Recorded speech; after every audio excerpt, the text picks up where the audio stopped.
பல வெரைட்டி.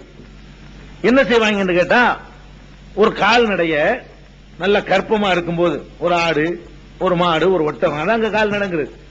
இது நல்லா நிறை மாசமா இருக்கக்கூடிய நேரத்தில் அதை என்ன செஞ்சிருவாங்கன்னா கடவுளுக்கு நேர்ந்து விட்டுருவாங்க. கடவுளுக்குன்னு சாமிக்கு லாத்து உஸ்தா ஏதாவது ஒரு கடவுளுக்கு நேர்ந்து விட்டுருவான். அது குட்டி போட்டவன அந்த குட்டியை பிடிச்சி தனியா பிரிச்சு வச்சுக்கிடுவான். அந்த பால் இருக்குல்ல, பாலை கறக்க மாட்டான். கடவுளுக்கு நேர்ந்து விட்டாச்சுல, அந்த பால் கடவுளுக்கு சொந்தம். குட்டியையும் குடிக்க விட மாட்டான். அந்த பிறந்த குட்டியையும் பால் குடிக்க விட மாட்டான். அவனாவது கறந்து குடிக்க அவனும் குடிக்க மாட்டான். அதோடவே என்ன செய்யாது, சுத்திக்கிட்டே இருக்கும். அது கடவுளுக்கு நேர்ந்து விட்டோம், அந்த பால் கடவுளுக்கு சொந்தம் அப்படின்னு நாங்க நேர்ச்சை பண்ணிட்டோம், அதனால பால் கறக்க மாட்டோம்ன்றான். இது ஈட்டியால குத்துறத விட ஒரு கால்நடைக்கு பெரிய சித்திரவதை. அந்த பால் சுரக்கக்கூடிய நேரத்தில் அது சரியான மனிதனாவது என்ன செய்வான், அவன் ஒரு பெண்ணுக்கு அது மாதிரியான ஒரு நிலைமை ஏற்பட்டா கூட அந்த பால் கட்டி போகாம இருக்க அதுக்கு சில மசாஜ் பண்ணி வேற ஏதாவது ஈர துணி காஞ்சி ஏதாவது வச்சுக்கிச்சு அந்த வேதனையை மனிதன் குறைச்சு கொள்ள முடியும். மனிதனுக்கு அப்படி ஏற்பட்டா இந்த கால்நடை என்ன பண்ணும், இந்த பால் சுரந்து ஒண்ணு அந்த கன்றை குடிக்கணும், இல்லைன்னா கறந்துடணும். இந்த ரெண்டும் இல்லைன்னா அது உங்களுக்கு சிறுநீர் அடக்க முடியுதா? அடக்க முடியல. அடக்க முடியாட்டாலும் ரொம்ப முடியலன்னா கையிலையாவது அப்படி சிறுநீரை கழிஞ்சு விட்டுறலாம், ஒன்னும் ஆயிராது. இந்த பால் அப்படி வெளியேற்ற முடியுமா? அதே மாதிரியான உணர்வு வரும். சிறுநீரை வெளியேற்றுற மாதிரி அதை வெளியேற்றுறது நம்ம கையில கிடையாது. சிறுநீரை ஒரு ஆடு தானா வெளியேற்றிடும், ஒரு மாடு தானா வெளியேற்றிடும். அந்த பாலை பால் சுரக்கும், கட்டும், ஊரும், அதை வெளியேற்றணும். ஏதாவது ஒரு வகையில் நம்ம தான் என்ன செய்யணும், மனுஷனா வெளியேற்றிடுவான். கால்நடை என்ன பண்ணுங்க, அது துடிக்கிறதையும் அந்த வேதனையில் அப்படியே கத்துறதையும் அதுல போய் உரசும் இதுல போய் உரசும் பார்த்து சிரிப்பாங்க. அது கடவுளுக்கு நேர்ந்துட்டாலும் அது ஒரு சந்தோஷம். உங்களுக்கு கடவுளுக்காக நம்ம கொடுத்துட்டோம், இந்த கடவுளை ஏத்துக்கிறவாங்க. இதுக்காக ஒரு இப்படி ஏத்துக்கிறோம் ஒரு கடவுளா, முதல்ல கடவுளையும் எங்களுக்கு விளங்கல. இப்ப இதையெல்லாம் விரும்பக்கூடிய ஒரு கடவுளா இருப்பானா, இப்படி கடவுளுக்காக நேர்ந்து விட்டுருப்பான். இதுக்கு பேர் பகீரத்துமா. குர்ஆன்ல அப்படி ஒரு ஆயத்துல எல்லாம் சொல்லி காட்டுறான்.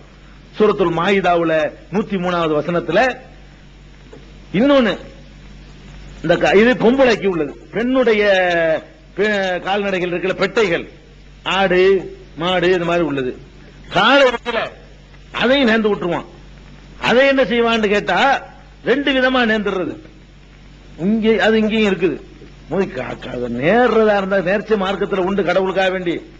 முழுசா கடவுளுக்குன்னா அது ஏழைக்குன்னு அர்த்தம். இஸ்லாத்துல நேர்ச்சி இல்லையான்னு கேட்கக்கூடாது. நம்ம ஒரு ஆட்டுக்குட்டி என்ன செய்யலாம், அல்லாவுக்காக நேர்ச்சை பண்ணலாம். அல்லாவுக்காக நேர்ச்சை பண்றதுக்கு என்ன அர்த்தம்னு கேட்டா அதை அறுத்து ஏழைக்கு தர்மம் செய்யணும், அவ்வளவுதான். அல்லாஹ்வுடைய பயனடைகிறான்னு அர்த்தமே கிடையாது. இஸ்லாத்துலயும் நேர்ச்சி இருக்குது.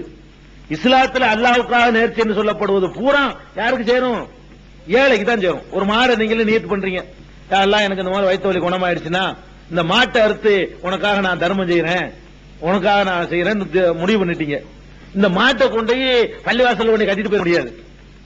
அப்படி நேர்ச்சை பண்ணா நீங்க என்ன செய்யணும், இஸ்லாத்துல அந்த மாட்டை அறுத்து சமைச்சோ பச்சையாகவோ ஏழை பாளையலுக்கு கொடுத்துடணும்.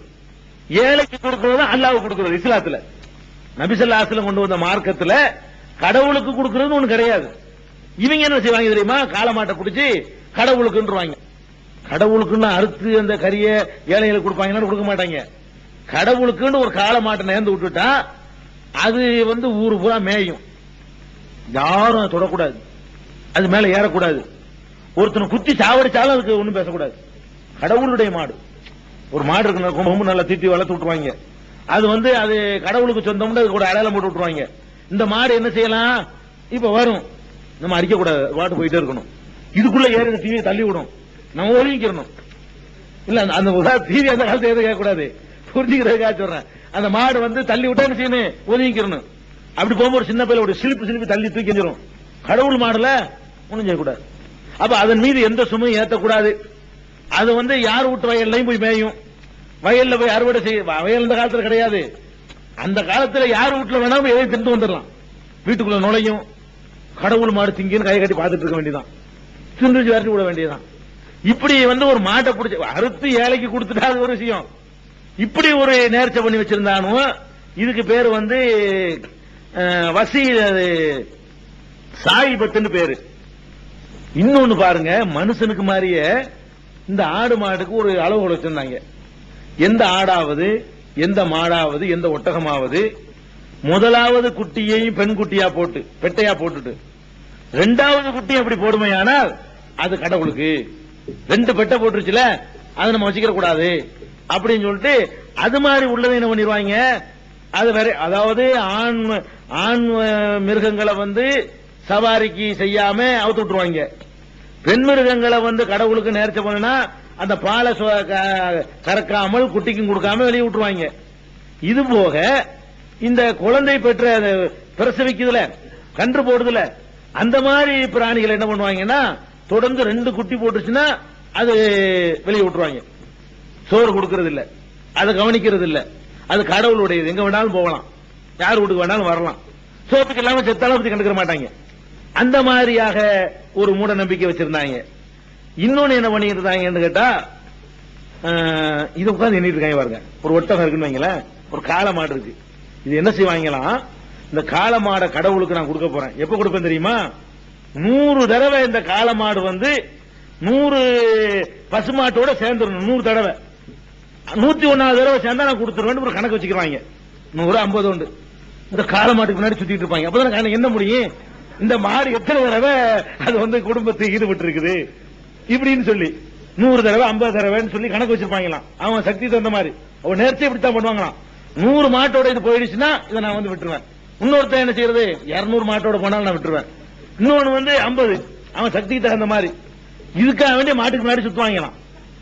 அதுக்கு காளை மாட்டுக்கு பின்னாடியே 1 வெள்ளிக்கிழமை 1 சனிக்கிழமை 3 இது கணக்கு பண்ணி எவ்வளவு கிறுக்கணும்னு பாருங்க.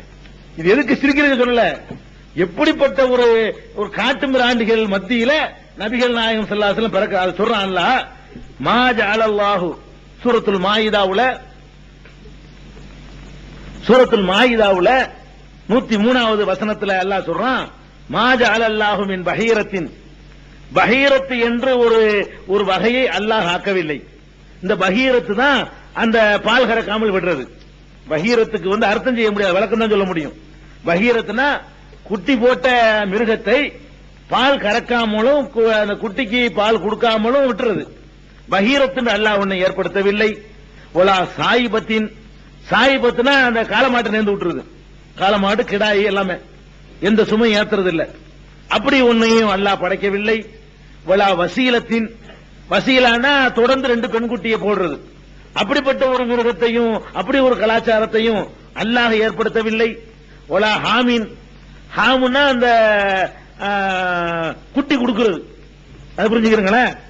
எத்தனை தடவை இது பெண் இனத்தோட சேர்ந்து இருக்குது இப்படி என்பதற்குல இதையும் அல்லாஹ் ஏற்படுத்தவில்லை. ஒலாக்கின் இல்லதீன கஃபரு யஃப்தரூன அலல்லாஹில் கதிப, இந்த நிராகரிக்கக்கூடிய மக்கள் அல்லாஹ்வின் மீது பொய்யை இட்டு கட்டுகிறார்கள். இதெல்லாம் அல்லாஹ் குர்ஆன்ல தான் செஞ்சாங்க. இப்படி எல்லாம் செஞ்சா அல்லாஹ் சந்தோஷப்படுவான். அவங்க அதை நினைச்சா செஞ்சாங்க, கடவுளுக்கு தானே பண்ணாங்க.